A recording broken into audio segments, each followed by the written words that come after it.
Welcome back. So ಇವತ್ತಿನ video very simple and quick ರೆಸಿಪಿನ ತೋರ್ಸೋಣ ಅಂದ್ಬಿಟ್ಟು. So it's homemade donut recipe.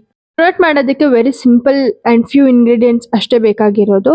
First ಒಂದು ಬೌಲ್ಗೆ ಉಗುರು ಬೆಚ್ಚಗಿರುವಂಥ ಹಾಲು, ಹಾಗೆ ಒಂದು 3 ಸ್ಪೂನ್ಸ್ ಆಗುವಷ್ಟು ಶುಗರ್ನ ಹಾಕ್ಕೊಂಡಿದ್ದೀವಿ. ಈ ಬನ್ಗೆ ಏನು ಸ್ವೀಟ್ನೆಸ್ ಬರುತ್ತೋ ಈ ಶುಗರಿಂದನೇ ಬರೋದು. ಅದಾದಮೇಲೆ ಈಸ್ಟ್ನ 1 ಸ್ಪೂನ್ ಹಾಕ್ಕೊಂಡು ಚೆನ್ನಾಗಿ ಮಿಕ್ಸ್ ಮಾಡಿಕೊಂಡು ಒಂದು 30 ಮಿನಿಟ್ಸ್ ಅದನ್ನು ರೆಸ್ಟ್ ಆಗೋದಕ್ಕೆ ಬಿಡಬೇಕು. ಇದೇ ಇನ್ಸ್ಟೆಂಟ್ ಡ್ರೈ ಈಸ್ಟ್ ನಾವು ಯೂಸ್ ಮಾಡಿರೋದು. ನೆಕ್ಸ್ಟ್ ಇನ್ನೊಂದು ಬೌಲ್ಗೆ ಇಲ್ಲಿ ಮೈದಾನ ಯೂಸ್ ಮಾಡ್ತಾ ಇದ್ದೀವಿ. ಆಲ್ಮೋಸ್ಟ್ 1 ಕಪ್ ಇದೆ. I know maida unhealthy, but ಯಾವಾಗಲಾದ್ರೂ ಒಂದ್ಸಲ ತಿನ್ನೋದಕ್ಕೆ ಇಟ್ಸ್ ಓಕೆ ಅನ್ಸುತ್ತೆ.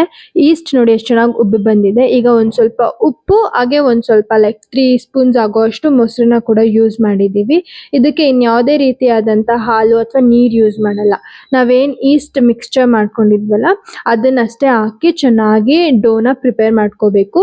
ತುಂಬಾನೇ ಸಾಫ್ಟ್ ಆಗಿ ಪ್ರಿಪೇರ್ ಮಾಡ್ಕೋಬೇಕು. ಈ ಒಂದು ಡೋ ಚಪಾತಿ ತರ ಎಲ್ಲ ನಾವು ಡೋನ ಮಿಕ್ಸ್ ಮಾಡಬಾರ್ದು. ಫುಲ್ ಸಾಫ್ಟ್ ಆಗಿ ಇರಬೇಕು ಈ ಒಂದು ಡೋನಟ್ ಡೋ.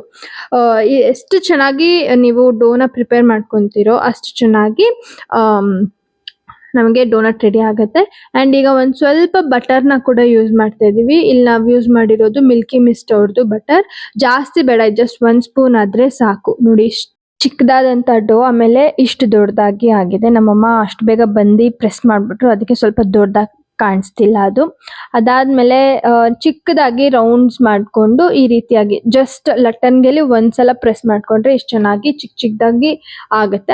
ಡೋನ ಕಲ್ಸಿಟ್ಟಾದ್ಮೇಲೂ ರೆಸ್ಟಿಗೆ ಬಿಡಬೇಕು. ಅದಾದ್ಮೇಲೆ ಇಲ್ಲಿ ಈ ಒಂದು ಡೋನ ಬಾಲ್ಸ್ ಮಾಡ್ಕೊಂಡಾದ್ಮೇಲೆ ಲಟ್ಟನ್ಗೆ ಪ್ರೆಸ್ ಮಾಡಿದ್ಮೇಲೂ ಕೂಡ ಮತ್ತೆ ರೆಸ್ಟಿಗೆ ಇಡಬೇಕು.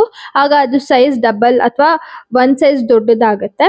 ಅದಾದ್ಮೇಲೆ ನಾವು ಎಣ್ಣೆನ ಚೆನ್ನಾಗಿ ಕಾಯಿಸ್ಕೊಂಡು ಲೋ ಫ್ಲೇಮಲ್ಲಿ ಈ ಒಂದು ಡೋನಟ್ಸ್ನ ಬೇಯಿಸ್ಕೋಬೇಕು. ಬೇಗನೆ ಬೆಂದೋಗುತ್ತೆ, ಹಾಗಾಗಿ ಸ್ವಲ್ಪ ಹುಷಾರಾಗಿರ್ಬೇಕು. ನಾವು ಆ ಕಡೆ ತಿರುಗಿ ಈ ಕಡೆ ತಿರ್ಗೋಷ್ಟರಲ್ಲಿ ಅದು ಡಾರ್ಕ್ ಕಲರ್ ಆಗ್ಬಿಡುತ್ತೆ. So be careful.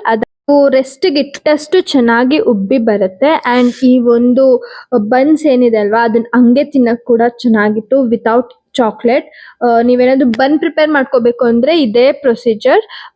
ಅದಾದ್ಮೇಲೆ ನಾವು ಡಾರ್ಕ್ ಚಾಕ್ಲೇಟ್ನ ಮೆಲ್ಟ್ ಮಾಡಿಕೊಂಡು ಅದನ್ನು ಡಿಪ್ ಮಾಡ್ತಾ ಇದ್ದೀವಿ ಅಷ್ಟೇ. ತುಂಬ ಚೆನ್ನಾಗಿತ್ತು ಟೇಸ್ಟ್ ವೈಸ್. ನೋಡೋದಕ್ಕೆ ಅಸ್ಥೆಟಿಕ್ ಆಗಿಲ್ಲ I know, but taste wise it was amazing. ನೀವು ಕೂಡ ಇದೇ ಮೆಷರ್ಮೆಂಟಲ್ಲಿ ಮನೇಲಿ ಟ್ರೈ ಮಾಡಿದ್ರೆ please make sure to comment. And thank you so much for watching.